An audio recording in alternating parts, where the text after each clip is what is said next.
Who is Alec Baldwin's lawyer Alex Spiro, Harvard legal eagle who got Rust star's case dismissed? Alex Spiro helped Rust actor Alec Baldwin secure a legal victory in his involuntary manslaughter case. When it came time to fight the involuntary manslaughter charge in the fatal Rust shooting, Alec Baldwin entrusted his freedom to a 41-year-old man with a roster of Hollywood clients, Alex Spiro.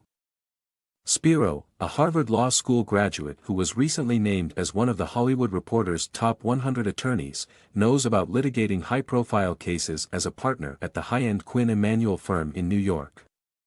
He became a talking point among social media sleuths for his fiery way with words in the courtroom and 6 feet 4 inches disposition, but behind the man who was intent on keeping Baldwin out of prison is an already stacked list of court wins for A-list stars. Spiro's represented Elon Musk a handful of times, including with his 2022 bid to end a $44 billion deal to buy Twitter amid whistleblower claims about security issues. Later that year, Spiro was appointed to oversee Twitter's legal, marketing, and trust and safety teams. He defended Musk once again in 2023 in a securities fraud trial where Elon was found not liable for misleading investors who claimed a 2018 Musk tweet referencing funding secured was not related to his Tesla company. Spiro initially fought for Musk in a 2019 defamation case filed by Vernon Unsworth related to the Tam Wang cave rescue. At the time, Musk had called Unsworth "sus suspicious" and a pedo guy on the social media platform. The lawsuit marked one of the first defamation suits brought by a private individual over a tweet to go to trial. Alex was requested by Jay-Z and his Rock Nation banner to help rapper 21 Savage full name Sheabin Abraham Joseph, who was arrested in Atlanta during a targeted immigration operation in 2019. Immigration and Customs Enforcement officials claimed that Savage, a British citizen, had overstayed his visa in addition to having a felony conviction on his record.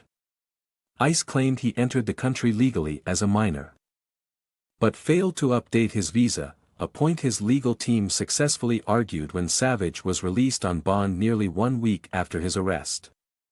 Spiro also represented Jay-Z in a $67 million breach of contract lawsuit with a fragrance company. While the rapper countersued and won after a 3-week trial, an appeals court later decided that Jay-Z was also owed $4.5 million in royalties he had yet to be paid by the company. He was also part of the legal team that helped defend New England Patriots owner Robert Kraft against solicitation charges in 2019.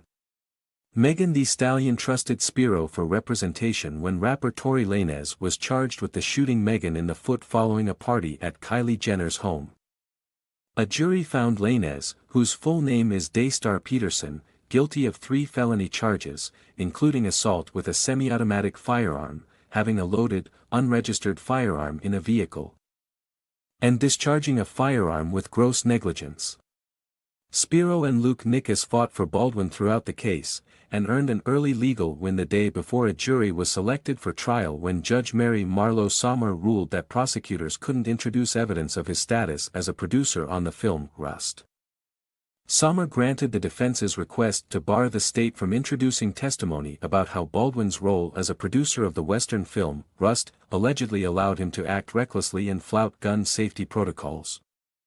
Prosecutors have argued that as producer of the film and the most experienced member of the cast, he was ultimately responsible for reckless behavior on the set. While important, the win was just a drop in the bucket compared to the victory earned Friday, July 12, when Sommer dismissed the case with prejudice after ruling that the prosecution concealed evidence from Baldwin's legal team. The state's willful withholding of this information was intentional and deliberate, Sommer said.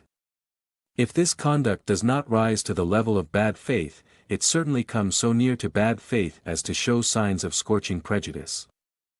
The judge added, "There is no way for the court to right this wrong." Sommer sent the jury home in order to continue the special motions hearing concerning live rounds that were handed over to law enforcement after the conclusion of Rust armor Hannah Gutierrez Reed's trial. Baldwin's lawyers claimed the prosecution concealed the live rounds from the defense by labeling the evidence under a different case number. Spiro also noted that the rounds were not sent to the FBI for analysis despite possibly matching rounds in prop distributor Seth Kenney's possession.